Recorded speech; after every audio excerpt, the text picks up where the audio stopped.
Good evening, my viewer, and praise the Lord. How have you been? I just want to believe that you're doing well together with your family. I'm a family person, and that's why I always want to know how your family is doing. If you're married, how is your husband? I want to believe that all of you are being kept by the grace and by the mercies of God. And like I've always said, and I'll repeat this, when you go through life, please grow through life. Don't let the circumstances that come your way put you down and make you fail. You know what? Every challenge that comes our way comes to build us up and comes to make us strong. And this evening we believe that you're going to get stronger, you're going to be encouraged, your faith is going to grow in Jesus' mighty name. You know, 10% of the world's population suffer from what we call chronic kidney disease. And maybe you've heard a friend saying, maybe somebody has died of kidney disease, or somebody has been diagnosed of kidney failure, and you don't know what that entails. But today we are going to learn from our guest, whose name is Lucy Kiende. She lives in Nakuru, and she's an accountant by profession. But due to the sickness and due to the health challenge that she has had to be out of work so that she can take care of her health. And tonight, depending on where you're watching us, because I know there are people that are watching us even from the US and all over, she's going to share her story with us. And after this, we are going to grow through her story. Because every situation that somebody goes through, when we hear it, we are always like 2 steps ahead of ourselves. So tonight or today, Lucy Kiende is here with us, and she's going to take us through her story. Welcome to the show, my dear sister Lucy Kiende. Thank you so much. God bless you so much for coming. Amen. What a bold step you have taken to come and share your story with us. Yeah. You know, there are some people that are watching us and they think like, that's not for me. I'm not sick. But they could be having a relative, they could be having a friend, and with this body, you may never know. Somebody might just find themselves in a certain situation, and they will draw from your story. And remember, there was one Lucy Kiende who took a bold step to come to the Virtuous Woman show, and she helped me, or she's helping me right now. So karibu sana. Asante. Who is Lucy Kiende? Lucy Kiende is a wife. Oh, you're married? Yeah. Wow. A wife to a man by the name Johnson Dungo. Wow. She was a mother. Oh. To our late son. Okay. Yeah, that's who I am. So we're going to pray for our kidneys after this, that God will help us. Yeah. And God is going to help you as well. Amen. Now, Lucy, how did it start for you? Because I know that when it comes to kidney failures, people have different symptoms. Yeah. What kind of symptoms did you have? As for me, by then I was expectant. Now this we call it preeclampsia. Okay. When you are expectant, that's hypertension. Yes. The blood pressure goes high. Now when it went high, I was taken to the hospital, and that's now where we started. Okay. From treating hypertension, the high blood pressure. Okay. So it was either I get a child through normal birth, childbirth, or I do a CS. Okay. Because my blood pressures were very high. I could not hold that pregnancy to its term. Okay. How old was the pregnancy? It was 7 months. Oh, that was a fully grown baby. Yeah. So I was taken to hospital, and that's when they ruled out to admit me. Okay. I stayed for the remaining 2 months in the hospital. Okay. But it was I could not complete those for 2 months. I mean, so they had to do a CS for me. The operation. Yes. So to remove the baby. To remove the baby. Okay. So the baby was I was operated and the baby was alive by then. He stayed for like a day or so, because I can't tell if it's a day or so. I didn't see the child. Oh, you didn't? Yeah. Okay. So I went into coma. That's when I was taken to ICU and the baby to the nursery. Okay. Yeah.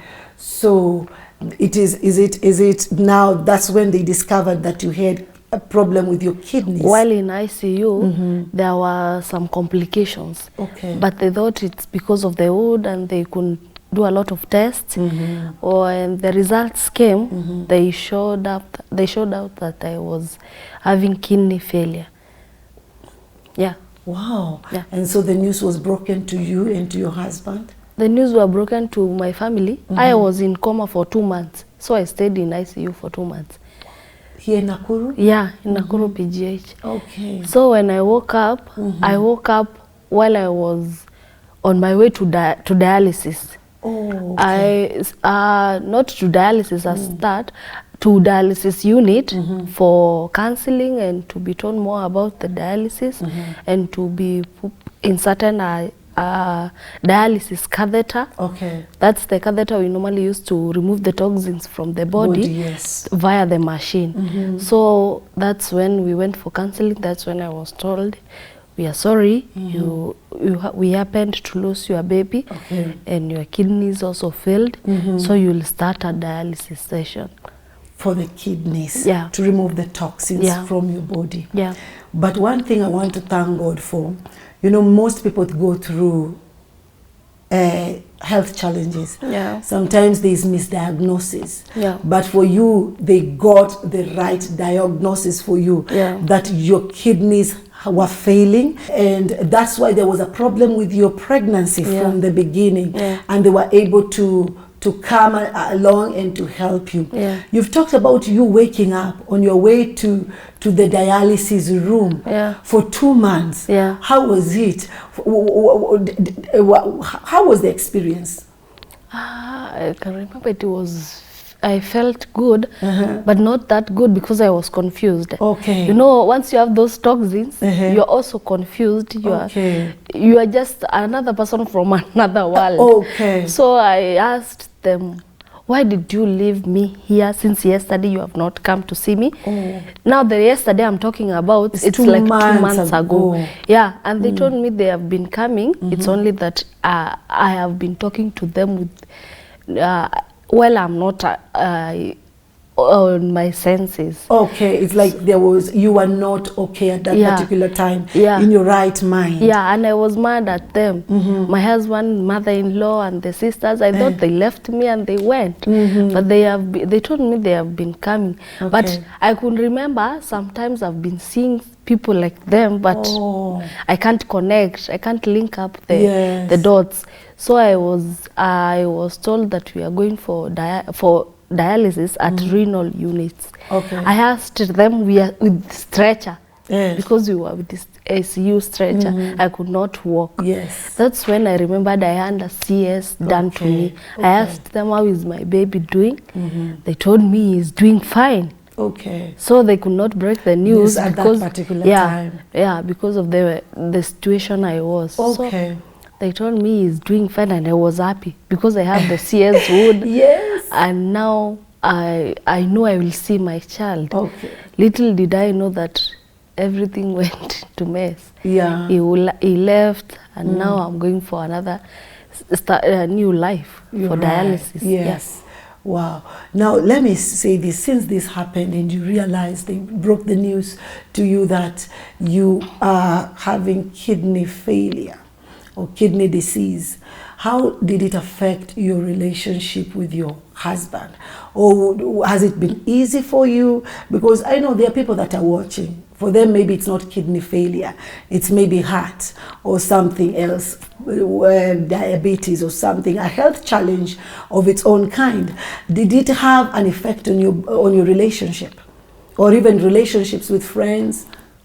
With friends, you'll say obvious, yes, because there are friends and family and friends who will leave you. Yes. You fight on your own. But with the husband part, his relatives and who and who, there is relatives and him, himself. Yeah. They never left me. They never gave me even a single minute of having stress. Amen. They have been there following up for me. Yeah. Like his mother is just a supportive woman. Amen. Himself, he has been there for me for the last 8 years we have been. Wonderful. Yeah, I thank them. And what about your food lifestyle? Did it change? Completely. Completely. Everything changed. There are things you're able now to take. There are things they said, stop, don't take this. You are taken back to factory settings. You start a new life. Like a baby. Yeah. Your food. Wow, we understand. Yeah. We are going to take a short break. And when we come back after the break, you want to hear what the Lord has done for Lucy Kiende. Very soon, she will be going for her kidney transplant. You want to know how the Lord came through for her? Therefore, if you have a friend who is struggling with the same disease as Lucy Kiende, they don't know where to start, they don't know how to go about it, please call them, tag them along, and tell them to listen to our guest this day. Keep tracking with us. We'll be right back after this.